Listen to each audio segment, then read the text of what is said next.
여러분 안녕하십니까. 월요 브리핑 시간입니다.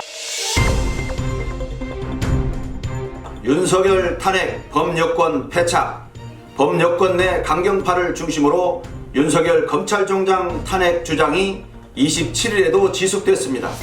더불어민주당 내에선 아직 신중론이 우세한 가운데 야권은 윤 총장 탄핵은 자멸의 길이라며 일제히 비판의 목소리를 냈습니다. 최광욱 열린민주당 대표는 이날 오후 페이스북에서 윤석열 총장을 겨냥해 스스로 저지른 위법 행위는 외면한 채 수사권을 앞세워 어설픈 경교망동을 계속한다면 그 앞에 기다리고 있는 것은 국민의 심판이고 국회의 탄핵임을 명심해야 할 것이라고 주장했습니다.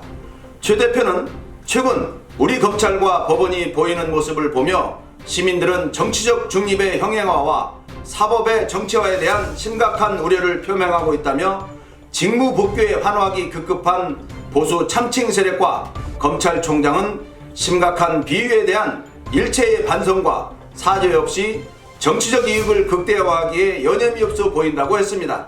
다음 소식입니다. 문 대통령 국면 전환 지지율 추락의 레임덕 위기, 윤석열 검찰총장 징계 무산, 코로나19 확산, 부동산 민심 악화 등으로 정권 위기감이 커지는 가운데 문재인 대통령이 꺼내들 국면 전환 카드에 관심이 집중되고 있습니다. 내년 4월 서울 부산시장 보궐선거를 앞두고 지방선거 체제로 전환이 시급한 상황에서 더 이상 국정 난맥상을 부채질해온 3대 악재를 내버려둘 수 없기 때문입니다. 당장 공수처장 후보와 변창흠 국토교통부 장관 후보자 인사청문 보고서 등이 다뤄질 이번 주가 분수령이 될 것으로 보입니다. 27일 여권에 따르면 문 대통령은 28일 국회에서 공수처장 후보자 복수 추천이 이루어지면 곧바로 초대 공수처장을 내정할 것으로 보입니다. 인사청문회 일정과 공수처 검사 임명과 같은 후속 절차를 감안하면 다음 달 출범도 빠듯합니다. 앞서 새해 출범을 강조했던 문 대통령으로서는 최근 윤 총장에 대한 직무정지 처분이 법원에서 뒤집어지면서 하루속히 국면을 해소해야 하는 상황입니다. 다음 소식입니다. 내년부터 개인 신용등급 사라진다. 점수제로 전환.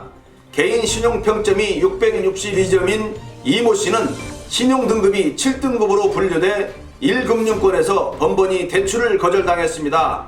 대출이 가능한 6등급까지는 불과 3점이 모자랐지만 등급제 벽은 높기만 했습니다. 등급제로 운영되던 전 금융권의 개인 신용평가 방식이 내년 1월부터 점수제로 전면 개편됩니다. 이 씨처럼 근소한 차이로 등급이 엇갈려 대출이 거절되는 저신용자에게 제도권 금융의 문턱이 한결 낮아질 전망입니다.